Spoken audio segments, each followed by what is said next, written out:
Hoy en el programa de Bubs T Bag, ¿quién es el más macho, señor Bubs o señor T Bag? Can you imagine if we had dueling again? Well- How many problems would be solved literally overnight? You know what could solve a lot of problems? Is a motherfucker just smacking somebody else right That upside too. the head. T Bag se declara el mismo como un Minnesotan 10 caliente. Mail this in now and your penis will grow 7 inches in 2 days. All this and more, press 2 for Español. T Bag es no bueno. Manos arriba.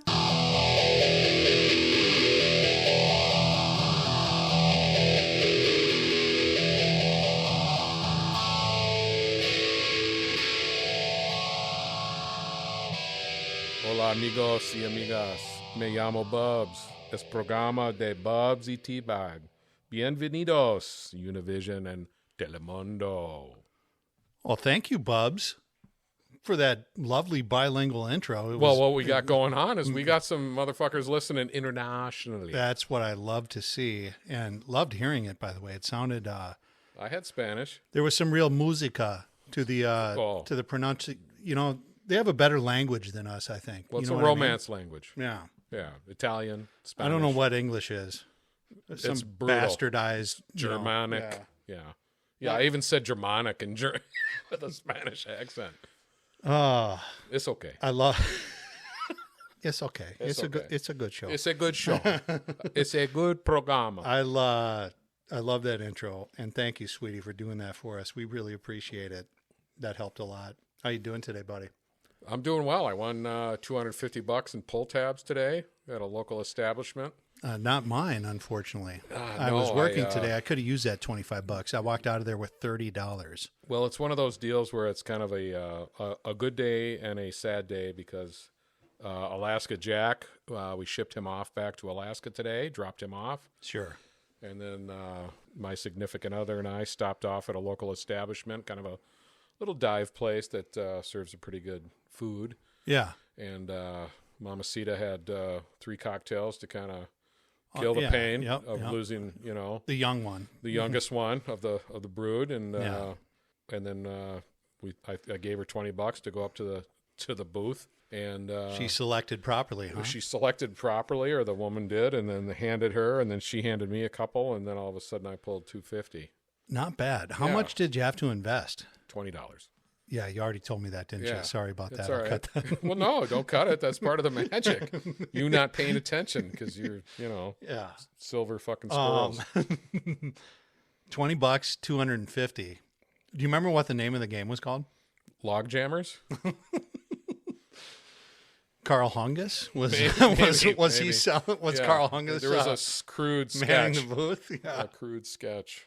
just But a guy wearing a white, like a White's kind of what is that? A jumpsuit yeah. What condition? with a DeWalt drill gun and What condition is your condition? in? yeah. So those are some. We've never talked about the Lebowski. We haven't, and I think the reason we haven't is because we're saving that for like a real special. Maybe like occasion. the. the 100th episode. or All something. right. I got you. We're on episode 44 right now, and I must say. Is it really?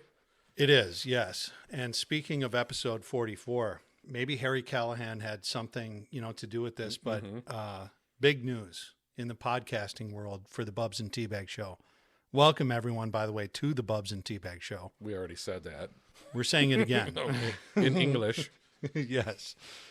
How does it feel from your perspective to be a professional podcaster at this point? Because I got news for you, buddy. You got to hit a few benchmarks there to get to this level, and we've got there. What are you going to spend your money on? Any ideas? I'm cashing checks and Yeah. pleasing women. I'm like fucking Ric Flair. Once I got to, woo! Once I found out this piece of info, it changed my life, even, almost overnight. Hookers and blow type thing. You know what I mean? Like, I won't talk to anyone now who's not in the same circle as we are. They're below us. Yeah. I saw some fucker at the gas station today who I normally kind of would wave at. A guy who drinks like light beer or something like that. Fuck him. Yeah. He's done. No. You know what I mean? Yeah, This is big time, baby. it is. We got a great show for everybody today. I can't wait till we get a DeLorean. Speaking of DeLoreans, we're going to kind of go back in time a little bit at some point here. Yeah, you mentioned you want to talk about the 80s. I thought it would kind of be fitting. I don't know. You give me the direction, and I'll give you my personal experience, and I can also, my wife and I talked about it. You lived it. We lived it. We were there. I technically lived it as well, but most of it, all grade of it, I school. was a child. Yeah. Yeah. Well, still have some fond I became a memories. man in the 1980s. Yeah, I was a man. It must have been a good time. I was all grown, Yeah. as they say in your neighborhood. I wish we could do the 80s over again, buddy. If I knew what I know now, hell yeah, we could start at like 85. Don't start at 84. Well, 80. You know I what? feel like we're living in 84 right now. Fuck yeah, it is. It's Orwellian. It's oppressive. It's fucking. There's rats everywhere. They're fucking pieces of shit. But you know what? 1984. If you lived it and appreciated what was going on, or just existed in that time, you were just living your life with nobody fucking with you. Right. Not the case anymore. It No. seems like there's a lot of people in your shit. I also have gotten a little melancholy for the 80s myself recently. I've watched a few movies, listened to some music. I realized at working recently, sometimes they're on an 80s channel where I work. Even with the younger people who are in the bar where I work at, when 80s music comes on, you can tell that they enjoy it. And when I say younger people, I'm talking like in their mid to late 20s. Even these people can tell that shit was better back then. Well, I'm sorry, because it was music. Yeah, it really was, right? You know, okay. I mean, there's yeah, a pop, everything there's a was pop good. scene, right? There was your popular, your Huey Lewis and the News, and Yeah. Cyndi Lauper and Madonna and Michael Jackson and Prince. Prince, well, I'll give him credit, but there was all that other shit out there. And then you had, like Thompson Twins and I don't know, The Cure. I mean, you could go down all these left of the dial styles. Were you a big Cure fan back then? No, I mean, I didn't mind it, but it's too melancholy or something Yeah. for me. I was a little more, I was a metal guy. I liked the metal, Yeah. Maybe a little punk rock, and I didn't realize it, but metal, Maybe definitely some metal.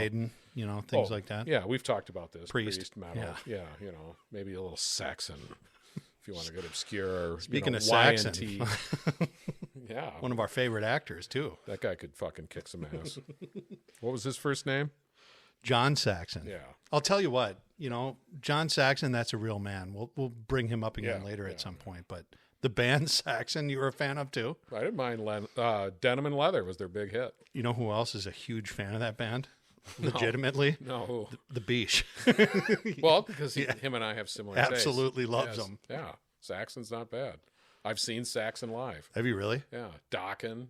Oh, man. Some of those songs Dokken did, there's Breaking the Chains, but I'm trying to think of some other ones. Man, they could rock. And I saw them open for I don't know how many bands. Dokken did like the whole soundtrack album to one of the Friday the 13th movies. Speaking of the 80s, Yeah. I brought my youngest son up to speed on Maximum Overdrive. Stephen King, probably 1986. Emilio Estevez, yeah. Yeah, and AC/DC did the soundtrack.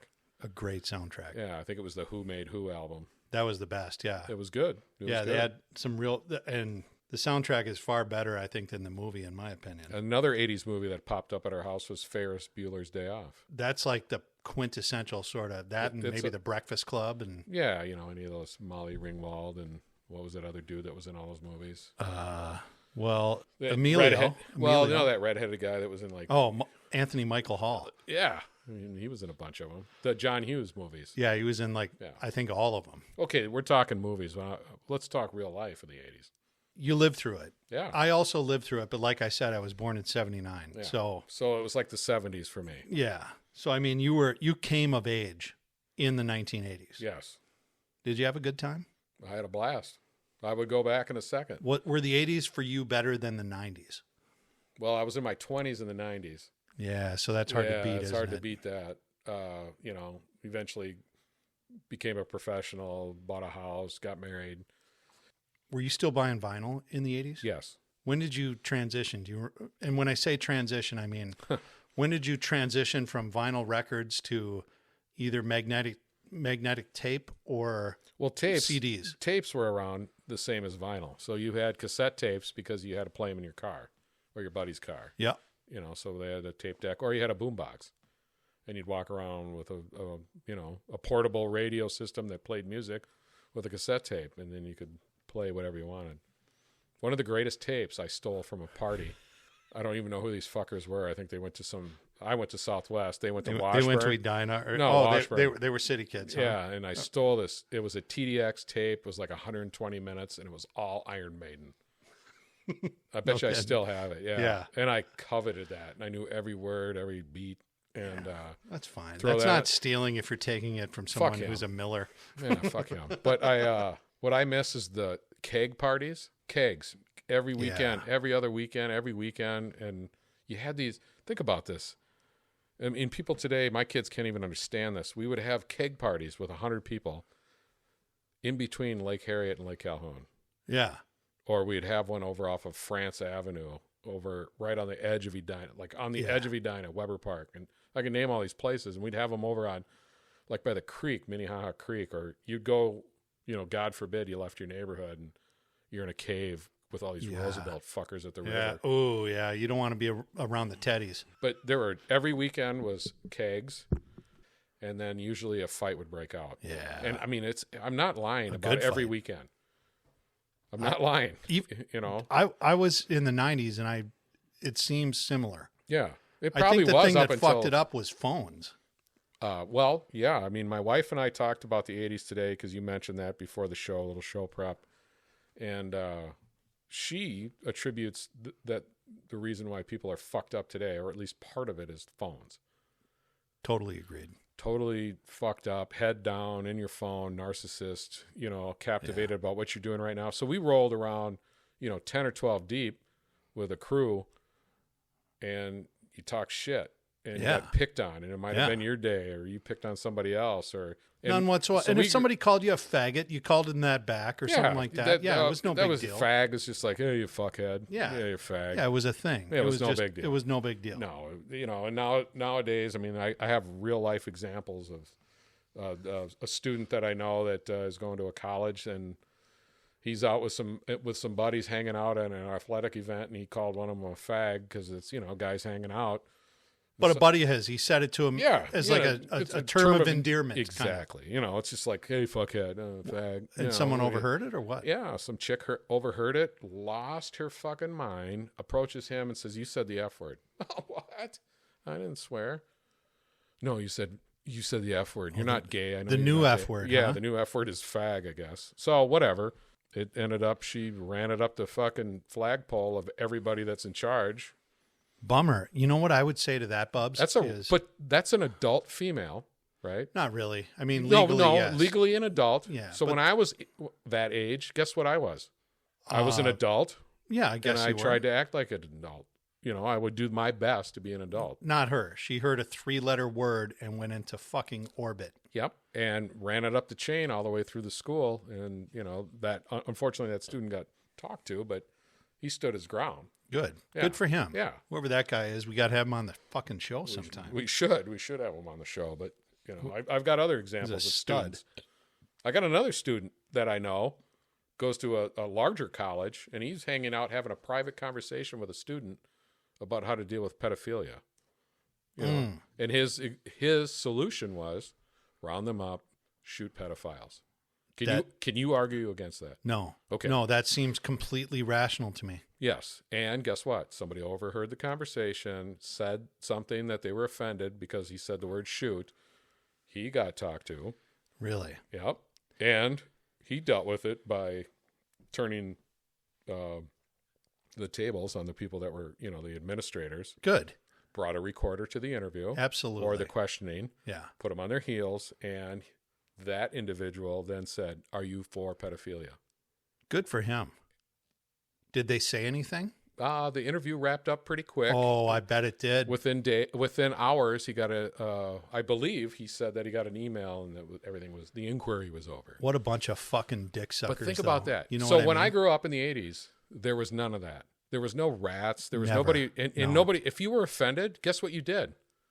Called him on it. Well, you either or you walked away. Or you walked away and you just, all right, yeah, I guess. Today wasn't my day. Yeah, suck it up. And if you were gay and got called a fag, okay, sorry, but guess what? You're gonna get over it. And guess what we all did? we adapted. We dealt with it. We adapted. And today's culture with the phones and the way the systems run in the schools, you're told to run to an adult. Here's an example. It's sad what's happened to them. Here's an example. Where I went to high school, they had a place called the Pit. Okay. The Pit was where students went to go smoke outside because the school was run by people that had common sense. They knew kids were going to smoke. Period. They're going to smoke. They're going to chew. And guess what? There's your designated area. Don't smoke anywhere else. Right. If you do smoke somewhere else and we catch you, you're going to get suspended. So don't smoke anywhere else. But guess what? They knew that this thing existed. So nowadays you have kids that vape, right? And they got to hide and they got to run around and they can't vape. And you got teachers, lurking with intent in bathrooms to catch kids that are vaping because they got to hide it. Give them a designated area and let them do it because that's common sense. That's World War II, Korean vet, real men, real women that grew up on farms or some shit that had common fucking sense. So that's gone. Common sense is gone. Especially in schools. Because you know what? Humans are humans and they're going to act a certain way, right? Not in schools. They think everybody's going to be perfect. Well, I don't know what they think or what they want to control, but back in the 80s, guess what? I was treated like an adult more in the 80s at age 16 than going to my kids' conferences when they were 13, and I was in my fucking 40s. I believe you. I totally believe you. Fuck you. The good thing about this, Bubs, if you want to call it that, and the good thing about this show is that I can't get too far into it now, but I'm going to tease it for a later show. Okay, you prick tease. I've got a source. Okay, you got a source. Got a source. All right. This source is plugged in to the public school system in the state of Minnesota as an administrator. Yeah. And let's call him Deep Throat. Okay? Yep. I have a feeling that at some point this person is going to break it all wide open. Right on the Bubs and T Bag show. It's going to take some time. Yeah. I've got to court this source. You know what I mean? I've really got to do some hand holding, but we're going to break this bullshit at some point because schools have failed us. Well, if anybody's a parent, especially in Minnesota, and they pay attention, especially if you have male children, real male children, not the fake ones, right? But the real ones, not the ones who are tucking. That's another thing from the 80s. Men were men and women were women. Yeah, Look at the music videos. Yeah, bikinis, mini skirts. Yeah. My God. And that was celebrated. Hot chicks. Yeah, it should be. Good-looking women, strong men. All the role models, all the heroes were strong men. Because you know what? You watch a movie today and there's a 110-pound chick that's the fucking hero of the show, and she's kicking ass. But I guarantee you, she cannot take a punch. No. She cannot take a punch. Never. I've taken a lot of punches, and they suck. And sometimes they really hurt. And they knock you down or they knock you out or they fuck you up. Yeah. But what I'm saying is the heroes of today would be laughed at in 1987, 1985. I agree. Think about the heavyweight champion in the 80s. Iron Mike, baby. Iron Mike Tyson. I remember Arnold Schwarzenegger vividly movies. watching Iron Mike knock out Michael Spinks. 38 seconds. Yeah, in no time. What year was that? 1988. Guess where I was? Like June of 88, probably. I was at basic training, and they marched us into a hall to watch it on all these TVs, and we're all psyched up. And that fucker was over. It was over, and I remember some guy next to me puked, and then we fucking left. I remember I'm somewhat of a boxing fan, but not as much anymore. But I followed it a Hearns, bit. Hagler, Bernard Hopkins, like a guy who fought into his 50s. You know what I mean? Sweet pea. There's a couple of Mike Tyson uppercuts. They're on YouTube. I don't remember who's on the receiving end of all of them. Yeah, some fucking schlep. Dude, I'm telling you, there's a couple in there where he took 10, 20 years off that guy's life with one punch. So, entire man's humanity, machismo rules. It should, and it will again. It does. It will. It'll come back to the surface. I think we covered it on a show. We never aired that show. But my point is, got too angry. I grew up in an era where that was celebrated. You smoke cigarettes, fine. Nobody cared. You drank too much, well, take care of your buddy. You got in a fight, well, cover your buddy's back. Don't be a punk ass bitch. I'm thinking of smoking a cigarette down here tonight, just for old time's sake. Go ahead. I mean, maybe not now because I don't have any next to me. But Now that I'm a professional podcaster, I've got people in my speed dial where I could call a guy and have him bring cigarettes here. You know what I mean? Where maybe James Woods. Well, yeah, he is a follower after all. Cusack. Yeah, Cusack doesn't follow. Oh, but he comments. Does. Yeah, he comments. He does. You don't. You know who else commented on us the other day? No, I don't. The guy who, well, he didn't comment, but he liked one of our posts. Okay. So I guess it wasn't a comment. Robert O'Neill, Chief Robert O'Neill, the man who killed Bin Laden himself. Well, see, look at the circles that we're in. Right. Those are real men right there. Yeah. Men's. Yeah, I might light one up during the break. We'll see what happens. But you know what they call those? Eaters. Fag. That's right. They do call them fags in England. Fag. My wife and you fancy a fag, love? Yeah. I remember back in the day there were some people having some fags. Yeah. And it wasn't a big deal. Yeah. No. And it still isn't. It isn't. Who cares? If I could if I could be a dictator for a day or a week, I need 2 weeks. Yeah. But all this punk ass bullshit, gone. Gone. Like I said, I need 8 months. Maybe I need 2 weeks. You give me some fucking pipe wielders and we'll fucking get it done. Do it up, baby. Oh. After this old Milwaukee can, I'm going to be there. So you busted out, speaking of the 80s, a life of leisure right there. Absolutely. I haven't had an old Milwaukee for a while too, and it tastes great. I want to drink that. I want to make love to it, but I can't. I'm on a program. You're still ketoing. Yeah, I'm doing the best I can. Good for you, Bubs. Yeah, I'm down 9 pounds. I'm glad we got into this 80s shit. And let's also touch on some shit from the 80s. Let's go. I can tell. Give me a subject. All right. So here's a couple weird things from the 80s that's going to depress you and probably a lot of our listeners. Okay. In 1984, let's just go back 40 years.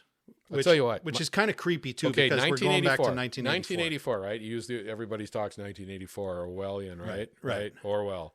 Well, today, my wife said, you know what I do? I miss the real 1984. Right. When the Macintosh ad, the computer ad aired. I miss the 1984, the real 1984. I could do whatever the fuck nobody was tracking me. Nobody was watching me. My parents, hey, be home at this time. Guess what? I'm late. Oh. Yeah. It was never my first time to the fucking principal's office. By 5th grade, I gave a shit if I got called to the principal's office or called before the man. Because you know what? You're responsible for your own shit. Fuck, I'll do, whatever. Not anymore. Somebody else is going to be responsible for you. I cannot stand rats. The second, a 19-year-old girl who's never heard the quote-unquote F word. Yeah. That's what's different. That right girl, now. by the way, That's in that different. story is in her 20s. I believe it. But mentally, she's fucking 6. Yeah. Here's a couple of little pieces. Give me something. All right. Since we're talking 80s, let's go back to 1984, Bubs. Mm-hmm. What do you think the average home price was in 1984 in the United States? A sold house. God, that's a big number, but or a big demographic. 38,000. No, I'll go 52,000. No, definitely more than that. Okay, 78. 97. Really? Yeah. I guess it depends on the market. 97,000. All right. Average home sale price 2024, 40 years later. 380. 297. Okay. Weird shit. Yeah. Well, there's inflation. The dollar has spread from what the dollar is worth to what the cost of shit is. You want to hear what scandals were like back in 1984? Actual scandals. These were considered newsworthy. All right. Give me a couple. See if I remember any of them. Well, you might remember a couple, but this was like kind of what made news back then, which is fucked up to me. Fantasy Records sued John Fogerty for copyright infringement because his 1984 hit, The Old Man Down the Road, sounded too much like CCR's 1970 hit, Run Through the Jungle, a song that Fogerty also wrote and produced. Yeah, but he didn't own the rights to it. Right. Yeah. Okay. Somebody did. Yeah, somebody did. The record company. Steinberg or Whoa. What? Whoa. Okay. All right. Here we got another Give me one. another one. Vanessa Williams, the first black Miss America. She went in Penthouse. Lost her crown because some artsy nude photos taken several years earlier were published in Penthouse magazine. Yeah. I remember that, and I looked at them. It was also the first time a male who was George Burns appeared on the cover. Apparently they were like standing next to each other. Okay. Interesting footnote. Since an underage Tracy Lords was the centerfold that for that magazine. Yeah. No one is allowed to own this particular issue right now. Well, Tracy Lords was huge in the late 80s or not early 90s when she came out, you know. I mean, she was in a couple of those she was in porn. Waters. She was in hardcore. Yeah, she was in John Waters' real movies. Yeah. But she was doing hardcore porno in like 1984. Yeah, she was 15. Was like, 15 or 16. Yeah, well, she wasn't the first one. No. Vanessa went on to become the most successful Miss America ever. But you also have to put porn in context. At the time, it was just coming into VHS probably in 83, 84. And then... Which you could finally jack off at home, basically. Well, I mean, yeah, if you went and rented it, you had to go into public to go rent it. If you wanted to watch two people screw, you had to go to a fucking parlor. Yes. Or you went to a sex shop and watched a 25-cent video. Yeah, something like that. Over on Lake Street. Well... At the Rialto. Or the other one that was on Chicago and Lake. That was the... Was that a sonnet, the Royal Knight? It was something. It was blue and orange colored. I remember that. Was it theater, though? Kim Wise. remember Kim Wise? Yeah, you're throwing out. Maybe we should get her in for an interview. We've been in that place. You might want to get her on here. Yeah, right. She could tell some stories. That place might still be open. Yeah. What was that? Like some shitty ass exercise bike in there? It was a workout place. There was another one that was right by there called the East Lake Health Club. Yeah, I remember that one. But they would fancy themselves as like, hey, this is a place where you can come and get fit. Yeah. And it was nothing but a jack-off parlor. Well, it was a exercise in there, bike with a towel on it. They had a weight bench with those things where you fill the water inside the weights. Sears and Roebuck weight bench. It was just sitting in the middle. I'm guessing they weren't too, You know what I remember from the 80s is the Relaxo Lounge on Cedar. Was that a jack-off place or a hand job parlor? Or what? It was a little more than that, but it was near Matt's bar. My dad lived a block away from there growing up. Times have changed, buddy. So some other scandals from the 80s. Here's an interesting one. Singer Marvin Gaye was shot and killed by his father on the day before his 45th birthday. Yeah, I remember that. I think he had a little cocaine problem, and his dad was extremely religious. In Minnesota, Ronald Reagan was 3,761 votes shy of winning every state in the 1984 presidential election. Who did he run against? He ran against a guy named Walter Mondale. Yeah, who's from Minnesota. He won 49 states and 525 electoral votes in the 1984 presidential election, the most in history. He only lost D.C. and then obviously Minnesota. My parents are from his hometown. Mondale? No, Dixon, Illinois. No kidding. Ronald Reagan. That's where he's from, huh? Yeah. I figured he was California as No, well. he's Dixon, Illinois. Speaking of Reagan, in 1984, a young boy named Andy Smith wrote a letter to Ronald Reagan asking for federal funds to clean his bedroom after his mother called it a, quote, disaster area. See? But think Things about like that never, yeah, that doesn't happen anymore. So back then, you could write a letter to somebody. The president, and he might send it back. You might get a response. When I was 10 years old, so that's 1980, I wrote a scientist a letter because I read a book about snakes. Sure. And I wrote him a letter. I had like a pet bull snake or something. And he sent me a letter back. Really? Yeah. Saying, hey, keep the interest alive. I've been doing this. This is where I went to school. I saw a copy of a letter that was from probably that era. It was probably 1983. And it was some dude who wrote Steve Jobs, who at the time was a name, but not anything like he would eventually become. Mm-hmm. And he sent Steve Jobs a letter asking for his autograph. Yeah. And I guess Steve Jobs was famous throughout his whole life for not signing autographs for almost anything. And Steve Jobs wrote him like a form letter back saying, hey, Steve or whatever, thanks for your interest in trying to get my autograph, but I do not, sign autographs, unfortunately, but due to my autism or something, and it was this funny thing. And then at the end, you would, back then people wrote letters. So there was a format to it. And at the end, when you close, it writes, Steve Jobs, CEO, Apple Computers. And he wrote a massive autograph next to it. You know what I mean? Yeah, so things like that kind of are, what back then, I miss things like that. The world was smaller. It seemed like it. Yeah. And everybody was almost everybody was on the same page, had the same knowledge base. I'm thinking of people, my peers. Yeah. I was talking to my youngest kid. We were driving around and Master of Puppets comes on, right? Well, that's in the 80s. Yeah. It's a good song. That's a good one. Well, that's almost 40 years ago. It's probably 38 years ago. 38, exactly. Right? Okay. Well, guess what, buddy? I said to my kid, when this song came out 38 years prior to that, it was World War II music. Yeah. Right. You know? And I knew those songs, and I knew the movies, and I knew all that shit. But you take a kid today, they don't know any fucking movies from the 80s. I know, or it's music. a bummer, man. Maybe a little music. A little bit of music, but even people I know that I work with who are in their 20s are like, I can't watch that movie. It's from the 80s. It's too old. You know, and I'm like, what? I was watching movies in the 40s the and 50s. The only thing that fucked me up when I was a kid watching movies was if it was in black and white. I had a hard time getting into it because I wasn't raised with that. Oh, man. I'd rather watch a black and white movie nowadays. All right, here's another little factoid, Bubs, that in my opinion, this is kind of a little bit where things started going maybe downhill a tiny bit. The first of one of many small 1,000 cuts, as the Chinese would say, death by 1,000 cuts. You know, they don't cut your whole head off. They just take little pieces. The U.S. federal law enacted in July 1984, which established the national minimum drinking age as 21 years old, allowed the government to withhold federal aid to highways from states that did not quickly adapt.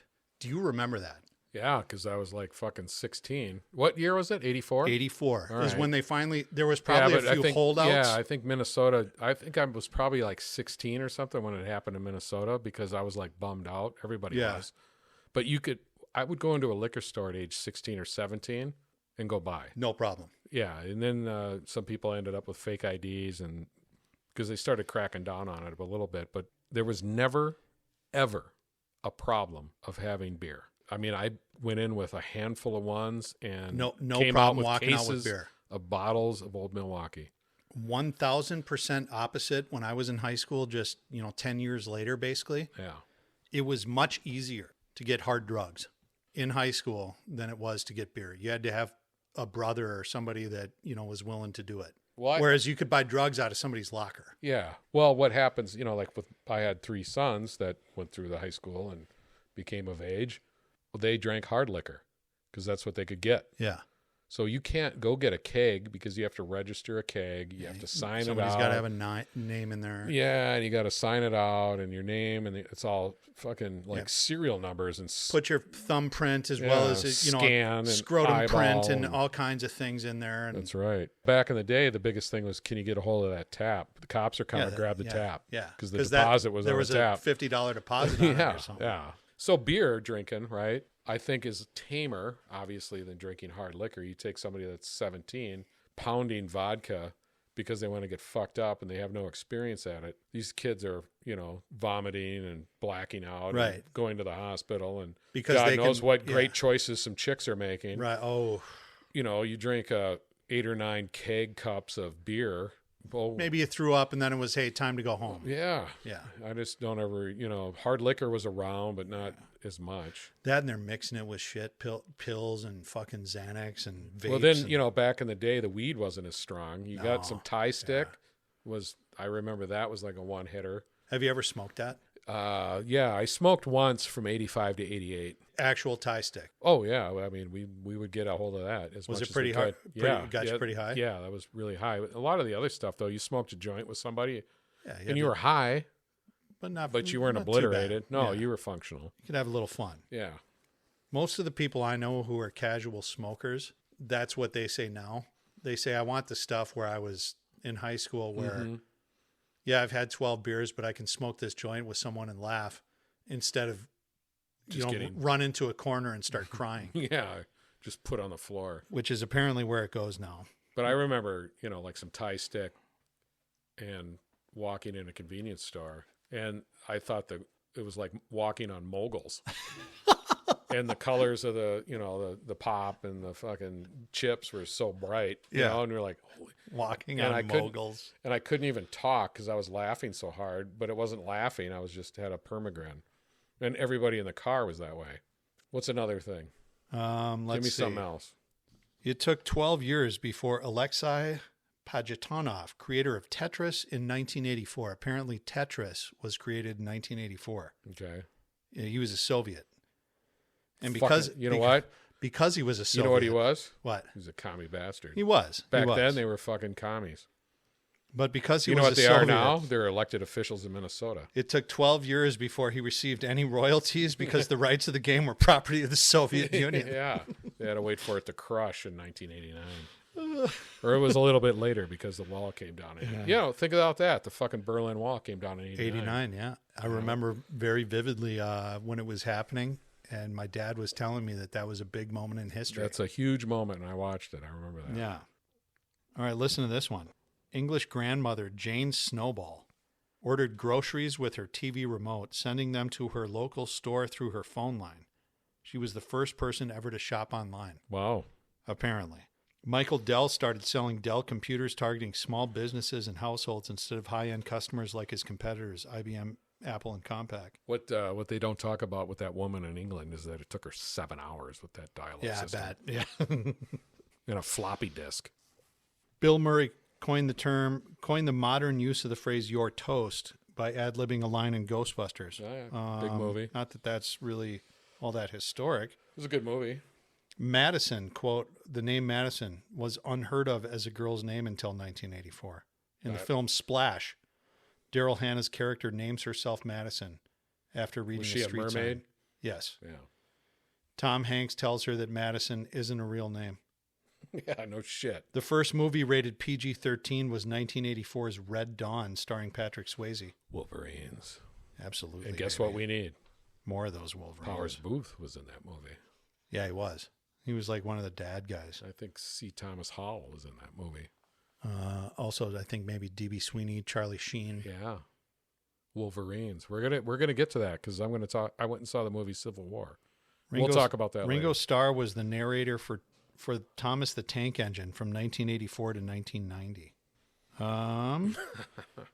Freddie Mercury took a nasty fall and severely hurt his leg midway through a show. That's not all he did.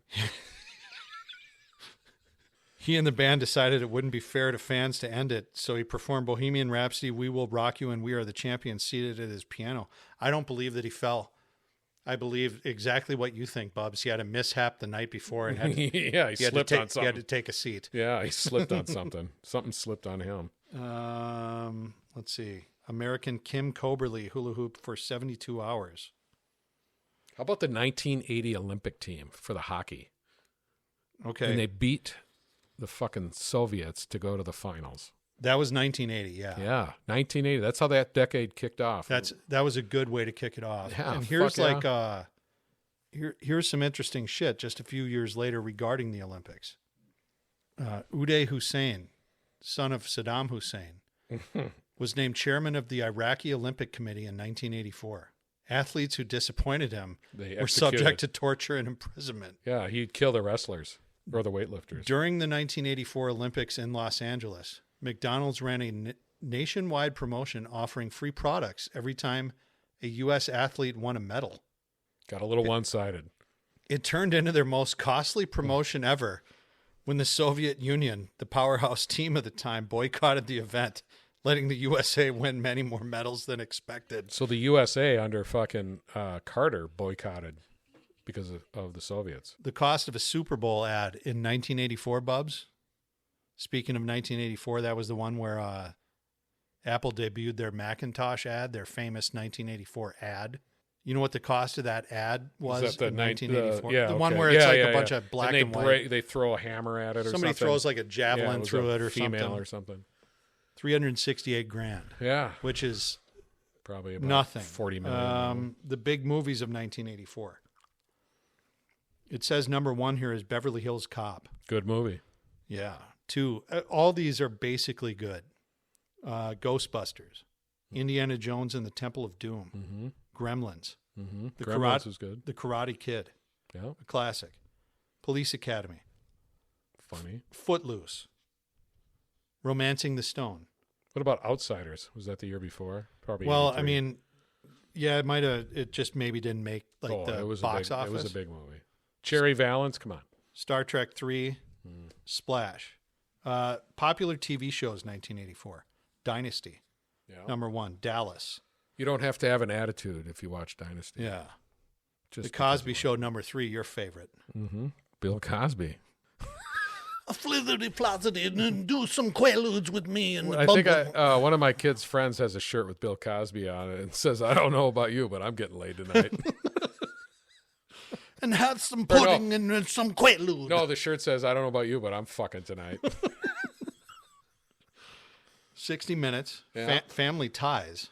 Here's a great one, The A-Team. Yeah. Then we got another one, a long-forgotten one, kind of, Simon and Simon. Yeah, that was all right. Murder, She Wrote, Knots Landing, Falcon Crest. Most of those are basically... A couple of those are Dallas offshoots. Nighttime soap operas, yeah. Music. So here's some of the most popular stuff kind of in order from 1984. Purple Rain. Well, that comes later in the year. But at the beginning of the year, in January, it was Say, Say, Say. Paul McCartney and Michael Jackson. Owner of a Lonely Heart, yes.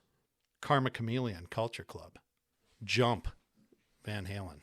Yeah. There's a good one. What album? 1984. Yeah. That one was there for almost a month. Footloose, also a month. Kenny Loggins. We talked about him recently. Yeah, that guy can write some music. Take a Look at Me Now, Phil Collins. Hello, Lionel Richie. Hello. Let's Hear It for the Boy. What about, what is it, West End Girls and East End Boys? Was that around then? That's Pet Shop Boys, isn't it? That's got to be around then. I'm guessing. Maybe a little bit later. Here you got Let's Go Crazy, Prince and the Revolution. That was in September through October. Unseated by I Just Called to Say I Love You by Lionel Stevie. Richie. Oh. And then you had Billy Ocean, Caribbean Queen. Yeah, a lot of that stuff's fucking stupid. And then to close off the year for the last 2 months of the year, it was Wham! Wake Me Up Before You Go. Yeah, that was big. I don't know, man. I mean, I grew up in them, but my memory, of them is... How about the album Let It Be?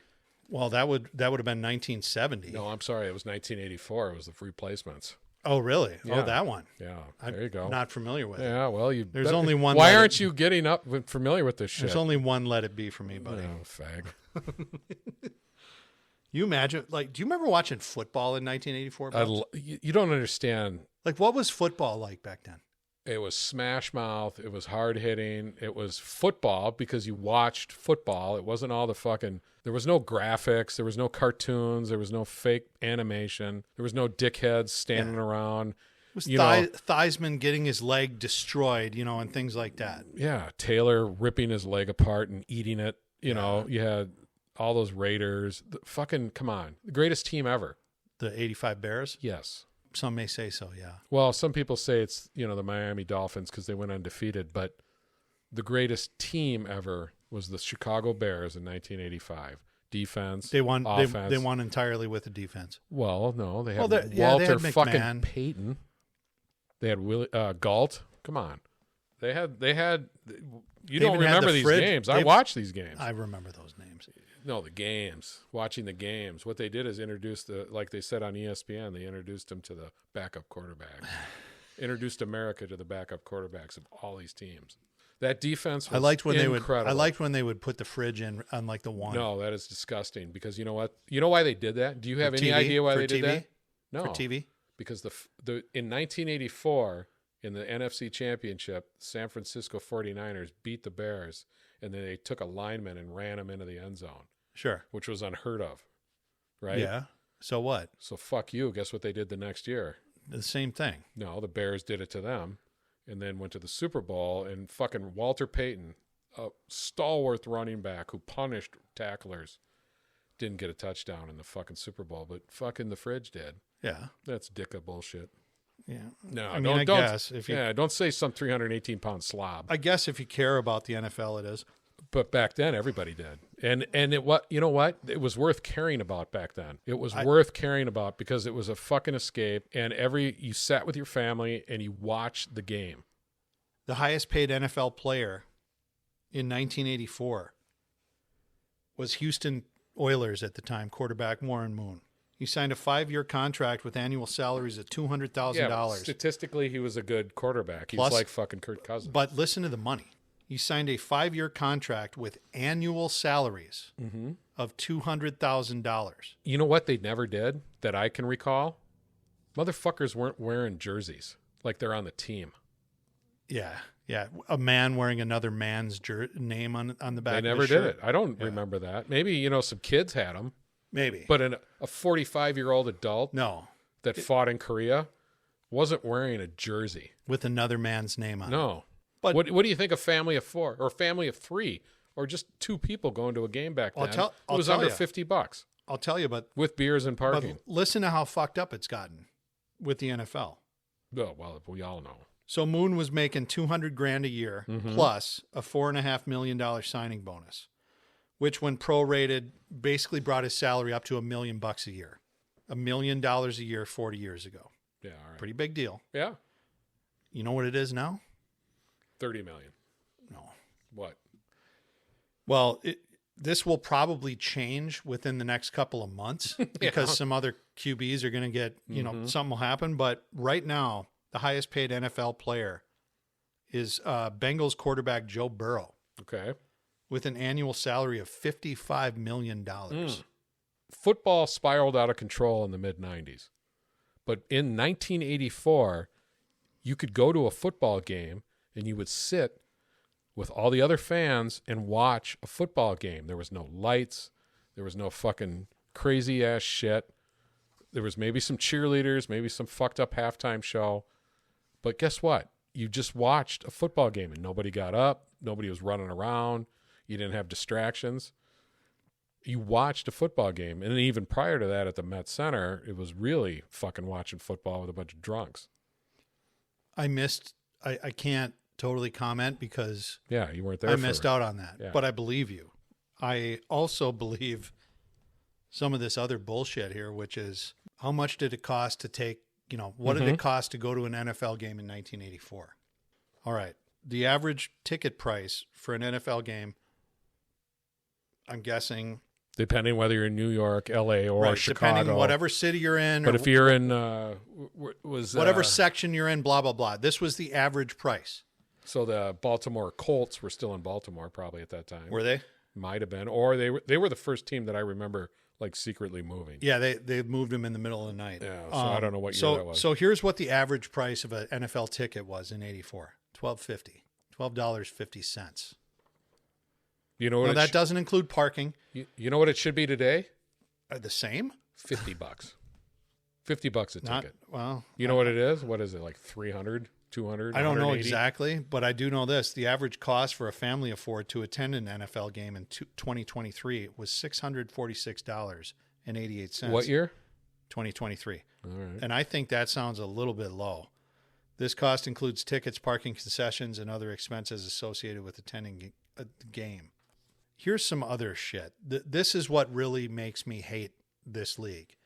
And I used to, as a source of income, be fixated on this shit up until very recently. This is what makes me want to puke my fucking guts out. Because it's not a game anymore. It's a show. For mainly the people who are there sitting in the stands to show off that they're there. Well, it's almost a borderline scripted wrestling. It's not far off. Drama. It's not far off. With commentators. You might as well have Vince shows McMahon. And 24-hour coverage. And what did this person... How about combines? And who the fuck paid attention to drafts? Listen to this. You want to hear something about the draft this year? Yeah, let's hear about the draft. This year's NFL draft held in Detroit set a new attendance record with 775,000 people attending the 3-day event. This figure surpasses the previous record set by Nashville in 2019, which drew 600,000. There are almost 1 million retards out there getting in line 2/3 of a million to go and watch 3/4 to put on a jersey with another man's name on it. Rube it up. And sit there and go, ooh, and make noise and drink fucking Bud Light and whatever other bullshit they do. Mm-hmm. There was almost 1 million Americans doing that, ready to go and and you know what? I don't know. Like in 1984, that is 1984, there was none. That is the gayest thing that is the gayest stat I have ever heard in my entire life. It's sad. 1 million dudes went out there to wear another guy's name on their back and paid money to do it. How easily manipulated we are. Bread and circus, buddy. Marketed to, and then they just lap it up. Here's what else is great. I asked Grok, the wonderful AI thing on Twitter. Okay. I asked him what Roger Goodell, the You know what I just did is I went through. through like a Rolodex in my head. Who do I know is Grok? Yeah. Grok? Who's Grok? What the fuck is Grok?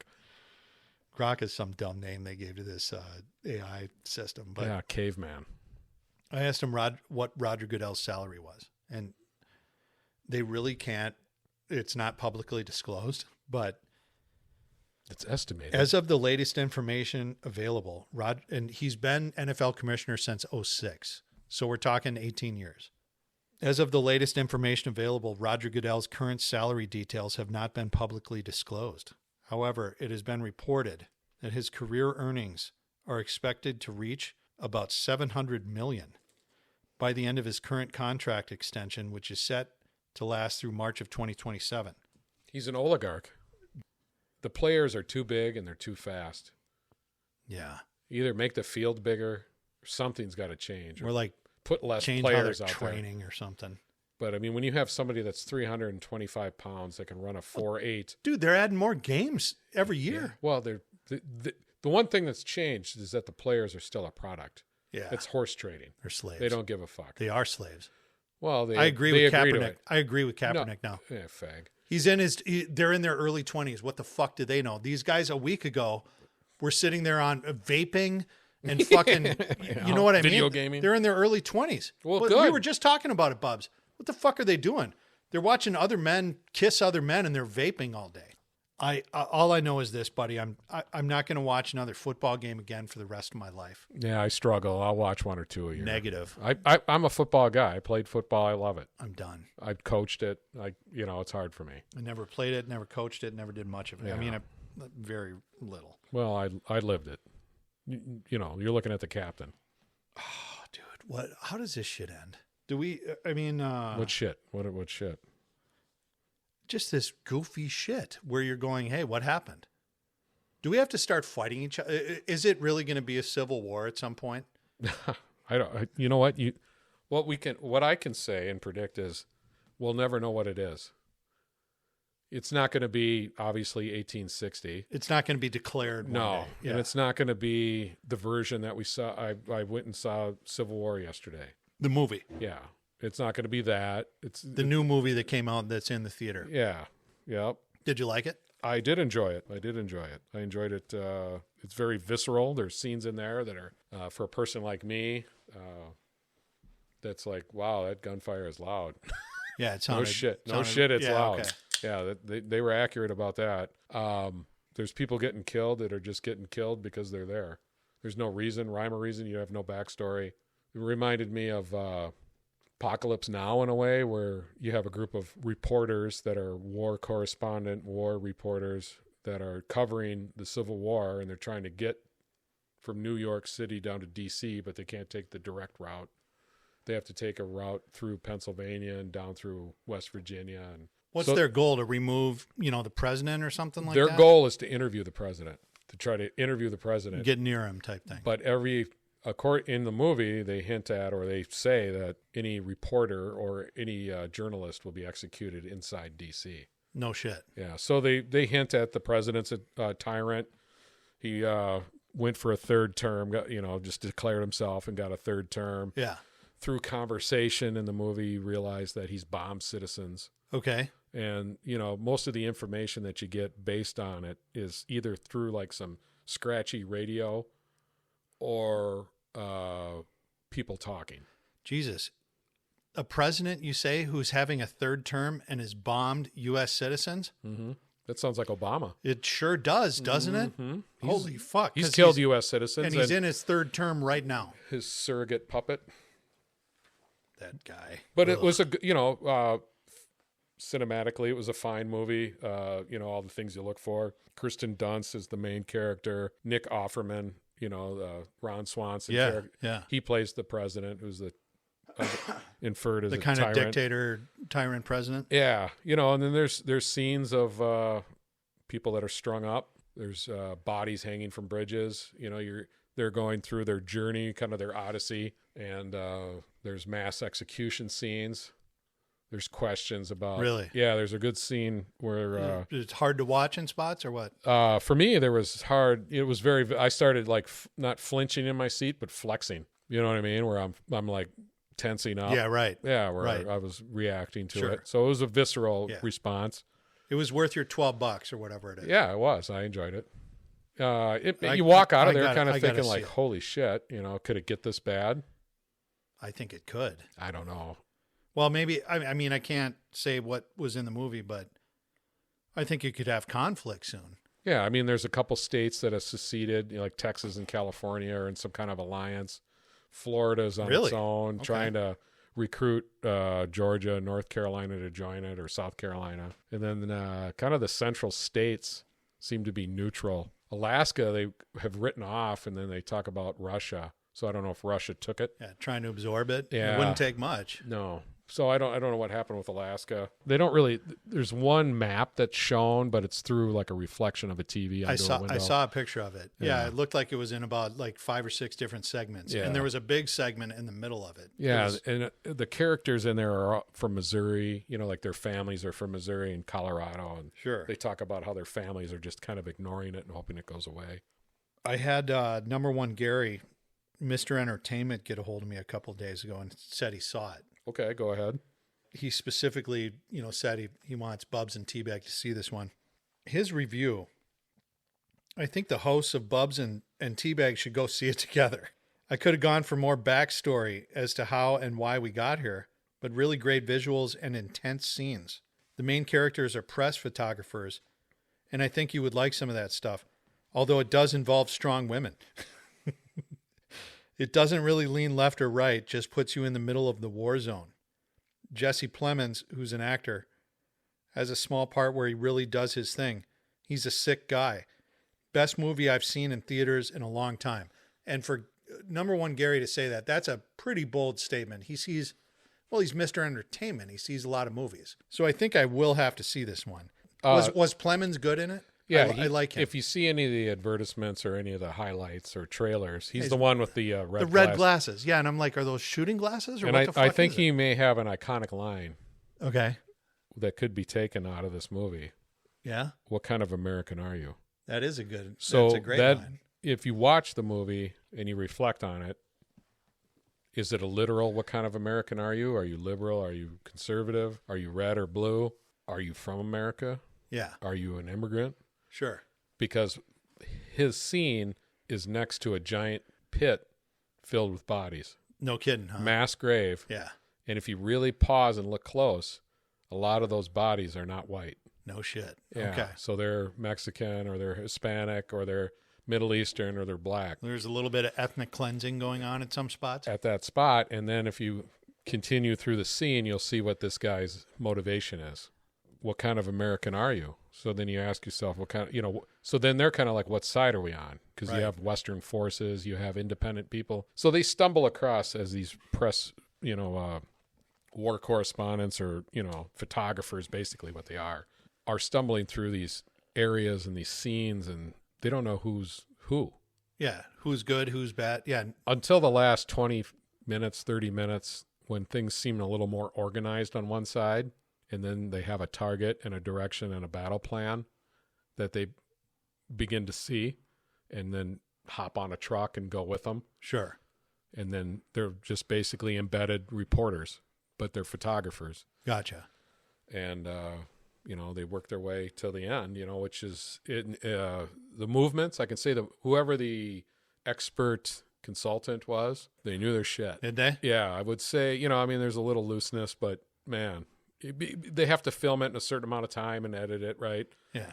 So things probably progress slower in real life. But when opportunity opens, Yeah. they seized it and took it. I mean, it reminded me of like a Private Ryan type Yeah.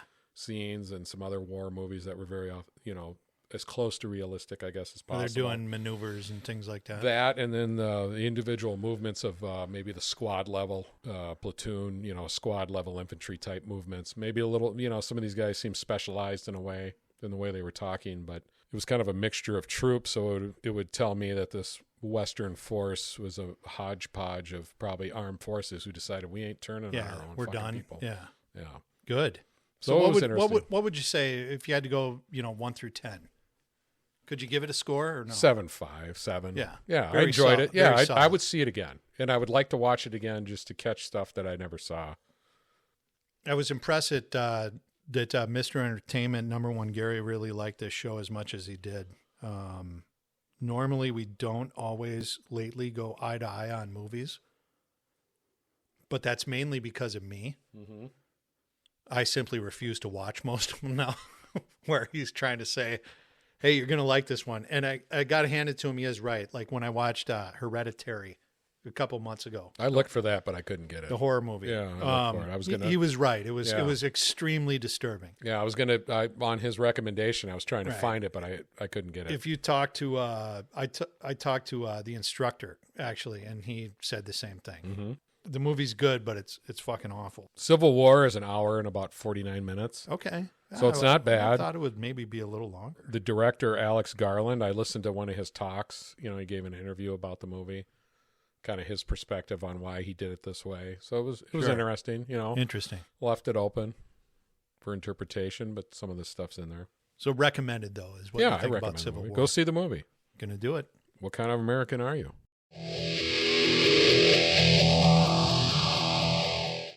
Bubs, I got to say, spring is definitely here. And with spring, you get allergies at all, dude? I get them. I get allergies really bad at midway through August into September. Ragweed just kills me. That's one that gets you? Yeah, just brutal. I don't know what it is with me lately, but I feel like I've been getting them bad in both spring and fall, kind of like what you were saying. Mm-hmm. And I started doing like Flonase. I mean, buying Kleenex. Like I've never bought Kleenex in my entire life. You know what I mean? I was like, I was a man. I was an hombre. What'd you do? A fucking I guess blow? I would, yeah, either that or carry just a handkerchief? fucking swallow it or something. Like I didn't have problems with being plugged up, and now I do. All right. And I couldn't take it anymore, and I finally started looking online. And this is not a commercial. It should be. Even though we are Spotify pros right now, this is not a paid commercial. But I bought this fucking machine. Yeah. It's called Navage. Yeah, that's what it's spelled. Navage. It sounds super gay. Navage. And it kind of is. The man. ads are provocative. Have you heard of this thing? We have one in the house. Oh, you do? Yeah. Okay. One of the adult children works in a machine shop welding and doing stuff, and he gets a lot of... Helps him flush it out, kind of, huh? Helps him flush it out, so he uses it. Have you ever tried this thing? No, it's somebody else's. I'm not using somebody else's. It's like using somebody else's dildo. Yeah, probably. Good point. I made that mistake once back in 1998, and I regretted it to this day. But let's dive into that. The Navage thing. When you use it, it's almost... Bubs, the whole thing changed my life. It changed the way I sleep, the way I eat. It changed my sex life between me and myself. Do you have more stamina? Yeah, I can masturbate 20, 30 minutes longer than I used to. You don't have to mouth breathe anymore. Nothing. Just clean nose breathing. I don't have to put that little thing on over my nose like when the kid who couldn't swim in school would have to put that little thing on. No more of that. You know that little retard nose bridge thing? Yeah, a little. That everyone got made fun of back in the 80s? What about those, what are those nose bands that people put on where it expanded your breathing? Oh, for the airway? Yeah. Remember, that was like 20 years ago when those were a hit. Yeah, now it's like the opposite. What is that thing? Oh, it was called, I can't remember the name of it. I know, man. It's pissing me off. I'll look it up. You continue on about your Navage. So this Navage thing, it's like a radiator flush for your nose, for your sinus cavity. You put like warm water into this tank on top of the machine, and then you crush a saline saltwater capsule into it. And then you sort of insert the two, I guess you would call them probes, into your nostrils. Yeah. And then it creates a cycle. And then you press the quote unquote start button. And at first it's a little hard. It almost like, you almost taste a little bit of it, like where it goes down kind of the back of your mouth. Is it a saline? Yep. So it tastes like the ocean. Like semen for you? Not for me. So you turn this fucker on and it flushes, I don't know what the size of it is, probably like a pint of warm saltwater solution water. in and out of your nasal cavity Yeah. in about 5 or 6 seconds. Does the reservoir fill up with snot and blood and scabs and dirt? Yes, it does. It hasn't been anything too shocking to me, though. It's more just kind of like you're looking at sort of solids that might be floating in there. It's not like you see like, oh, there's what I was trying to pick out of my face for the last day and a half. There's that Lego from sixth grade. It's not that. I haven't seen it like that. Is it up into your sinuses? Can you feel it up in there? Dude, your brain. Really? Yes. You are feeling this thing way upstairs. Oh. And it's almost... Is it satisfaction? It once you get the hang of it, it is. Yeah. All like right. I want to do a session of it right now. Really? A Navage session. I guess the only reason I bring it up is because I can't believe... I'm going twice a day usually now. So your first Navage type of the day, is it after you brush your teeth? Yeah. Normally it's going to be like after I've kind of gotten up and around a little bit. What are you especially, wearing? Just like a conservative G-string. Mm-hmm. Like maybe a bit of a skimpier jock. Are you cock forward? Absolutely. When you Navage? Absolutely. Right. You know exactly what I do. Yeah, I know what you're doing. All right. Yeah, and I'm wearing my Taylor Swift concert shirt? Yeah. Yeah. All right. The usual when what I go to bed in. You've seen me when I sleep. Yeah. But yeah, I wake up, I kind of, do my thing and get kind of up and moving for the day, and then I hit the machine. Mm-hmm. And then I usually hit it again probably later in the afternoon, maybe before I go to work. All right. Do you find it rewarding? It's cleaned me out like you wouldn't believe, buddy. Once you see the bottom of that tank after it's gone through your nostril system, it's impressive. you're going to be sold. Yeah, like I said, it's not like you're going to find, it's not like digging into the shark that they cut apart in Jaws and there's a license plate and a beer can and all this other shit in there. But there are things it's loosening things up that are in your sinuses. Okay. Can't recommend it enough. Did you have a history of sinus issues? Not really. Not until I guess kind of recently, where I think I just developed more like seasonal allergies as an older guy. For $100, like I said, this thing changed my immediate life. I know it helped one of my children. I'd like to hear you take it for a ride. I'm not going to use another man's. I'm not saying. First of all, you don't have to use his. Well, why would I buy one if I don't need it? Well, all you need is like a new nostril, attachment. Adapter? Yeah. Oh, I see. Yeah, where it's like, here, this one's mine. Yeah. You know what I mean? This one's yours. Yeah, this one's right. mine. This is yours. Don't this confuse. One's mine. Don't let them touch. Don't let them touch tips. Yeah, you don't want to touch. You do not want to touch another man's. You don't want the streams. Navage thing. No. Yeah. All right. That's a big deal. Do you Navage in private? Maybe there's Navage clubs like cigar clubs. I don't know. I mean that would seem a little weird to me. I bunch just of kind of do it. men Yeah, I do it on my own Navaging. time. Yeah. I like to Navage. A bunch of guys Navaging and Yeah. talking about it. There's nothing wrong with that. Well, nasal strips. Nothing more masculine for me than getting together with guys and talking about how you just blew out your sinuses. Nasal strips. What you put across your bridge of your nose. Yeah, what were those? They expanded. A little Yeah, they would, strip, like, maybe a open quarter inch it. wide, Yeah. and then they were probably 2 inches long or something. Breathe Right. Breathe Right was the company, but nasal strips is what it is. Gotcha. Yeah. Did you ever try those? Yeah. Did they work? They open up your nose, like Yeah, pull tiny it bit. apart. Yeah, but I don't think it was that effective for me. The Navage thing is that like On steroids. nuclear weapon. Yeah, it's a nuclear weapon for your So sinuses. basically, it's like a fleet, but for your nose. Yeah. Do you know what a fleet is? It's like a group of more than like 6 Navy ships with a bunch of guys in bell bottoms on it. No, What is it? it's an enema kit. No shit. That's the brand name is Fleet. Really? Yeah. You don't know these things? I don't. I've never taken it. Well, you weren't a Why would I ever need product that? of the. That's how you get rid of a hangover. Oh, really? According to which guy named Richard Simmons? No, it was an old Southern trick, I guess, passed down from generation to generation. Speaking of Richard Simmons, Mm-hmm. There's know an they're- '80s icon. I know, but they're making a movie about that guy now. Are they? Do you know who's gonna be Richard Simmons? You will never guess. It's going to be a black woman. No, it's not. Okay. And you are not gonna guess who this dude is. But I'll just say he was a comedian, and he was pretty popular in like the '90s, early '90s. Extremely popular, in fact. Give me one hint besides that. MTV VJ icon. A VJ? VJ icon. Yes, late 80s, early 90s. Colin Quinn. Pauly Shore. Pauly Shore. Is He was going- a VJ? Yeah, he was like on MTV forever. Oh. He's going to be Richard Simmons. What's up, brah?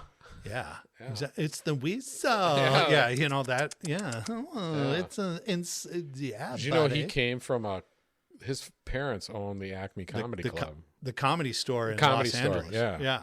He's going to be Richard Simmons, which I think is going to be quite good. Yeah. I'd So kind of an probably see that older movie. Richard Simmons. I think so. Yeah. Yeah. Simmons has come out though and said that he did not authorize and has nothing to do with this movie. And having said that, he also said he loves all his fans and things like that. But Simmons has not been, as far as I know, So anyway, there's seen a publicly Richard for a while. Simmons. What's it called? I don't know yet. What's the title? I'm guessing What's Sweating the- to the Oldies. Sweating or- to the oldies. Just sweating.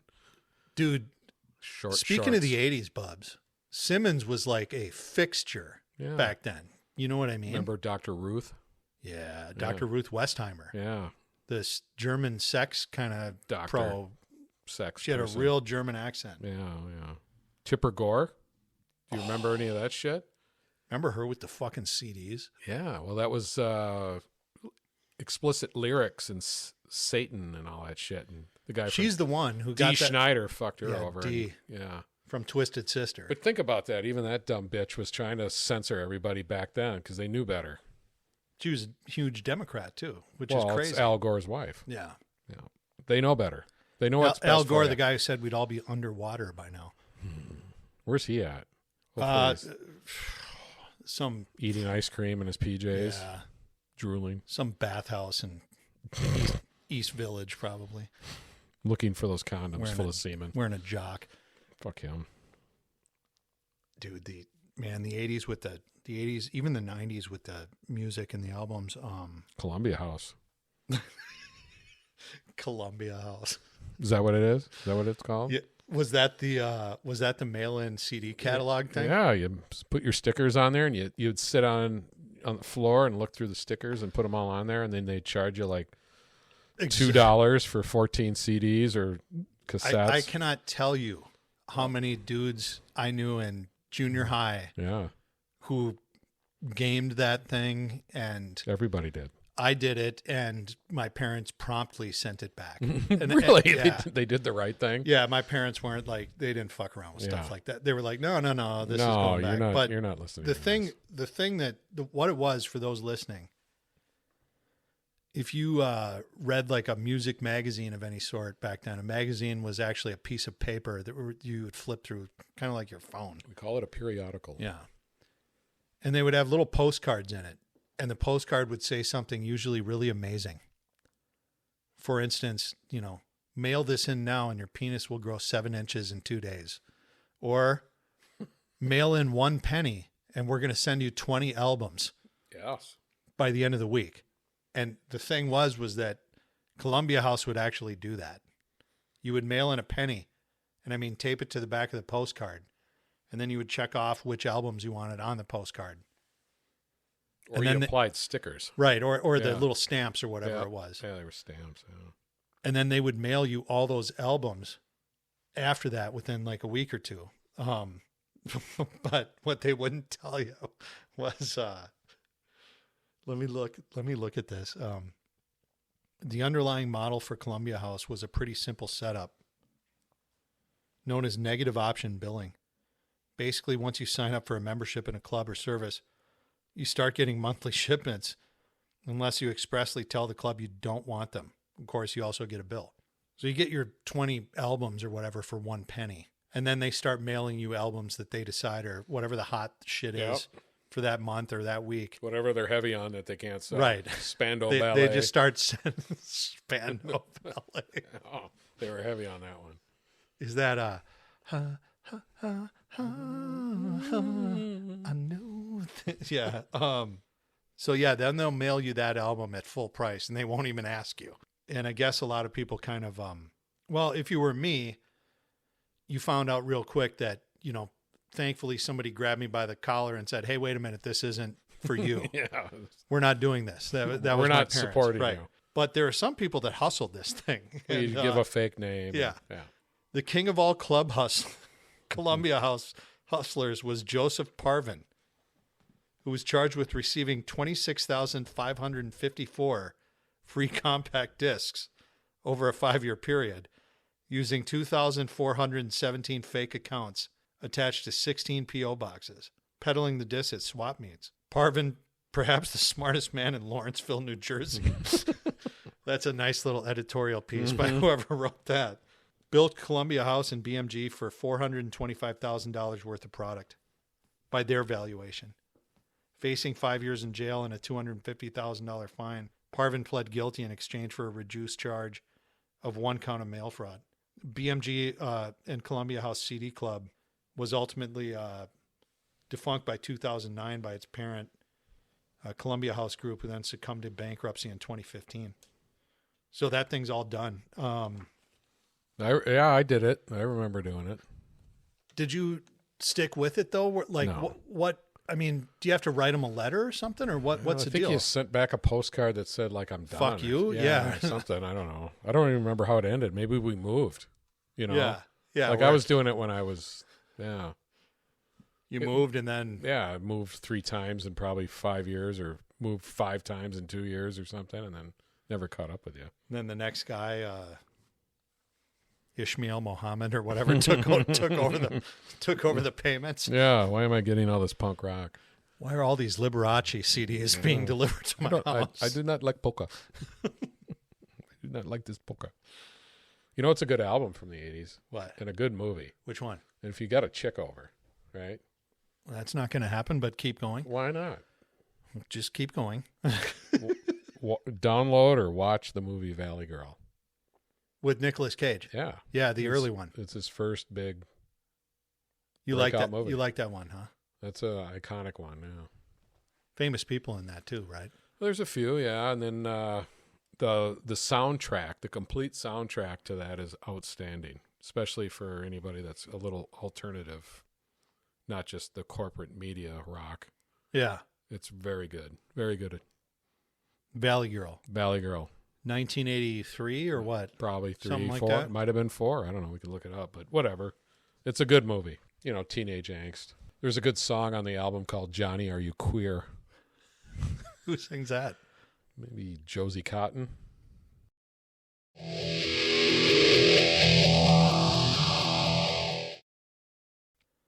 I got into a pistol duel In your dream? in my dream, and it started over pull tabs. Wow, you're working through some issues. Yeah. What kind of? Let me it was a ask 2 tough questions. dream.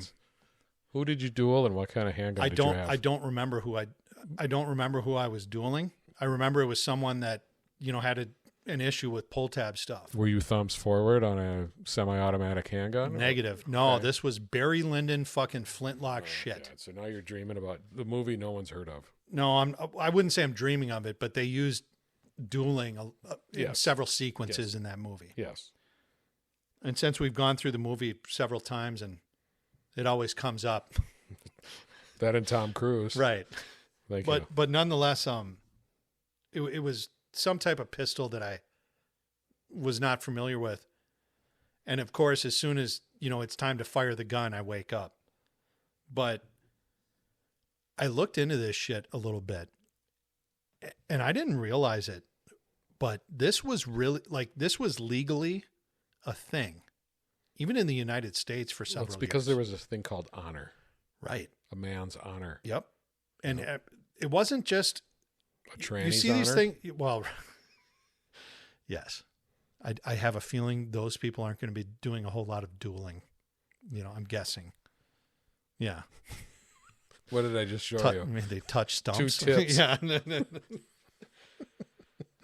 No, I didn't I looked into this and there were actually a lot of rules that went into having a duel, especially a pistol duel. Well, they were gentlemen. They were aristocrats. It wasn't peasants doing this.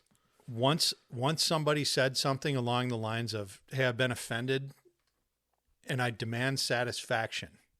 That basically meant like, we need to square off and we need to settle this. And I want to face you in a pistol duel. At that point, when that would happen, they would do this thing where there were rules for it written in law. Even in Ireland, they had something in the late 1700s called the Code of Dueling or Code Duelo. Well, once somebody challenged someone else, they would have to select what's known as seconds. What does that mean? That would basically be like, let's say that earlier tonight when you and I were at the Highway Inn, if I had a discrepancy with the bartender, which I never would there because it's one of my favorite bars, but if it happened and I demanded satisfaction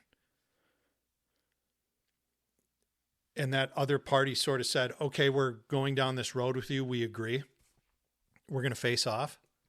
At that point, all negotiations are delegated to a person known as a second.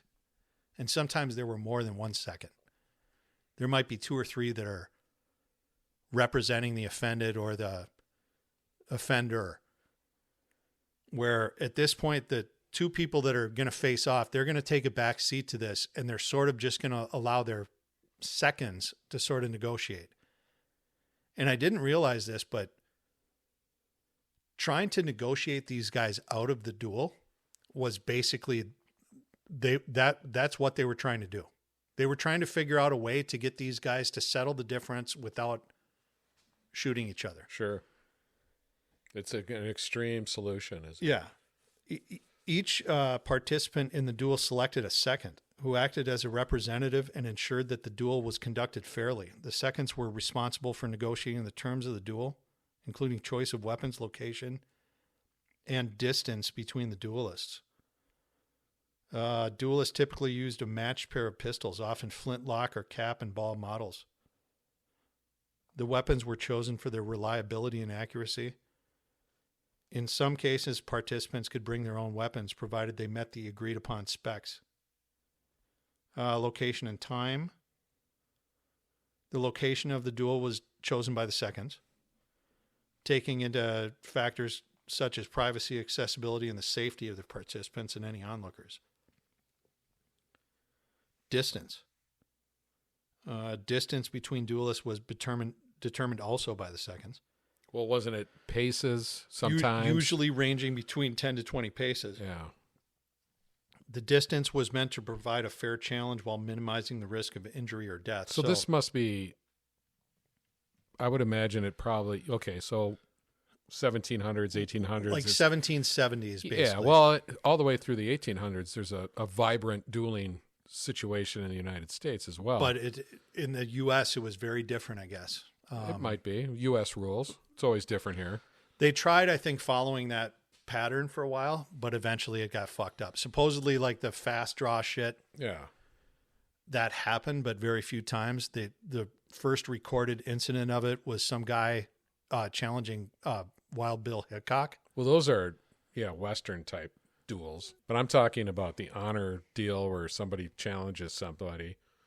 We mentioned this guy on the show before as Cassius Clay from the 1800s, 1840s. Yeah.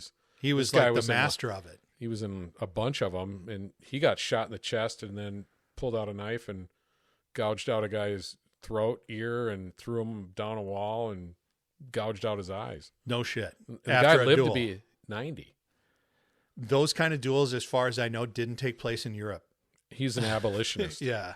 Okay. This guy was, they were taking things very seriously. Yeah. And that was in the 1840s. But anyway, but Japan, feudal Japan must have had some honor code where they would challenge each other, or Russia had it in their 1700s. I suppose it must have been in medieval times as well with swords. This would be a way to settle things right now. Like, there are so many problems with people bitching back and forth. Can you imagine if we had dueling again? Well, how many problems would be solved literally overnight? You know what could solve a lot of problems? Is a motherfucker just smacking somebody else right upside the head. That would be good too. Growing up, that settled a lot of shit. Can't do it anymore. Somebody's got a phone right in your face. Yeah, but you're gonna go to prison. You know what? That settled some until society. Plus these cops. You show up and some guy's a fuckhead. Who is this? What happened? Well, that guy was acting like a douchebag, insulted my girlfriend, so I slapped him upside the head. Yeah. Oh, okay. We're gonna have to take you in. Yeah. Well, that guy's saying you assaulted him. No. Well, you know what? The cop should just go, good job. Yeah. Fuck you. Get out of here, douchebag. Yeah, the cops are really They're becoming instruments of the state. They aren't are. They're very quickly. Discretion is gone. They're going to have to choose real quick what side they're on. The pistols were loaded in the presence of the seconds to ensure that ammunition and powder charges were equal for both participants. In some cases, the seconds might load the pistols themselves to avoid any possibility of tampering. Firing, the duelists typically took their positions. The signal could be a word, a gesture, or the firing of a third pistol by one of the seconds. After the signal, the duelists would fire their pistols. The duel was meant to restore honor or settle a dispute, and it was considered dishonorable to intentionally miss one's opponent.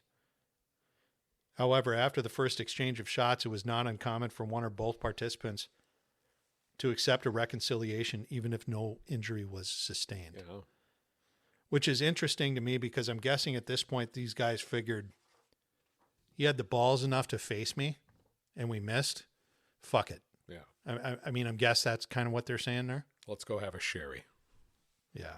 Or what else did they eat back then? What was a drink? Pigeon pie or something. Shepherd's pie. Yeah. Some porridge. Something. Dude, I could never do it. Let's go kill a peasant. I could never do it.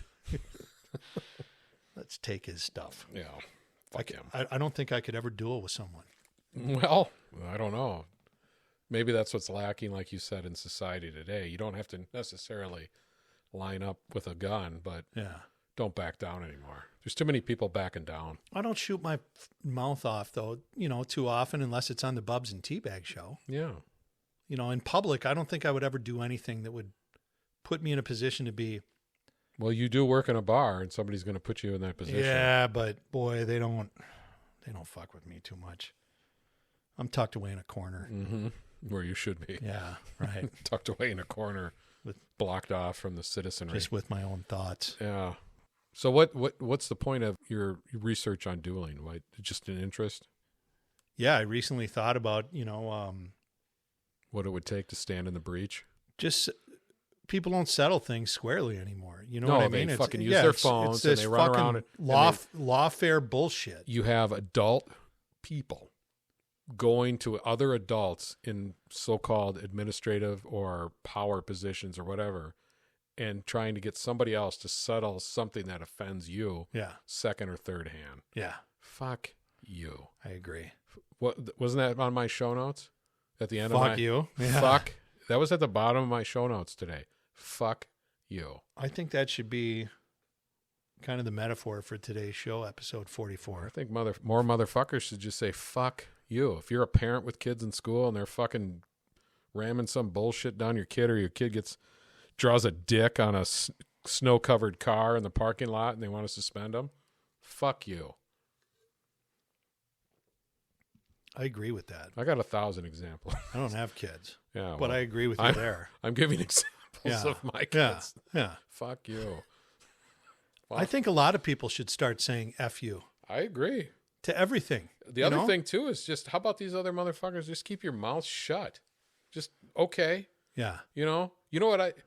I worked an evening or a night shift for many years. And on off nights, guess what?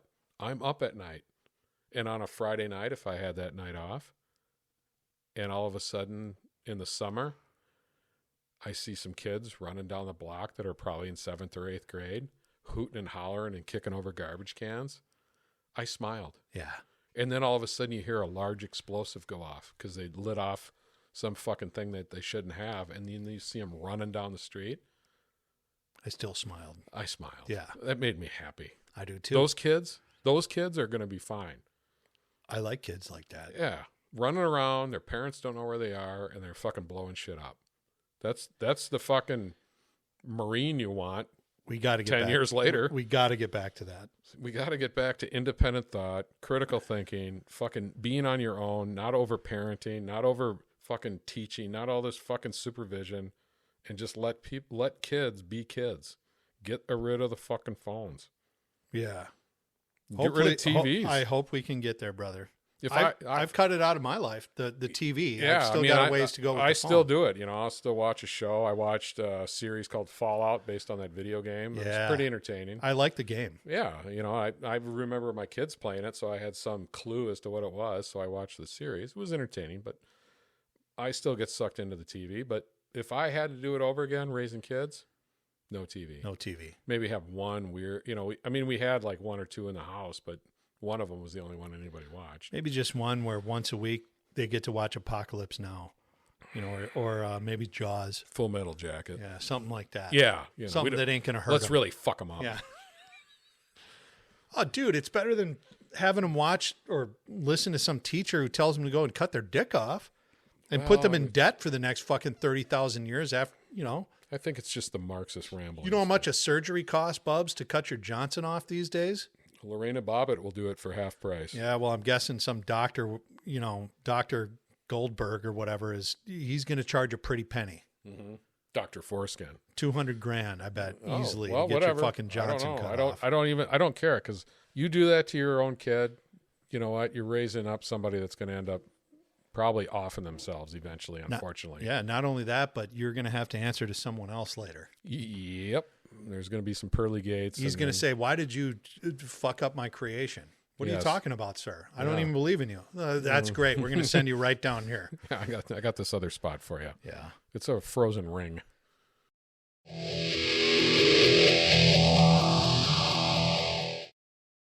Look, speaking of schools and stuff like that, we're going to have some good stuff coming up in the future. Like I said, we do have an inside source, a deep throat, if you will, that hopefully is going to come forth with some interesting info. And probably another classic album, I was thinking, maybe from like the 70s. Bubs and I have been talking about reviewing classic albums.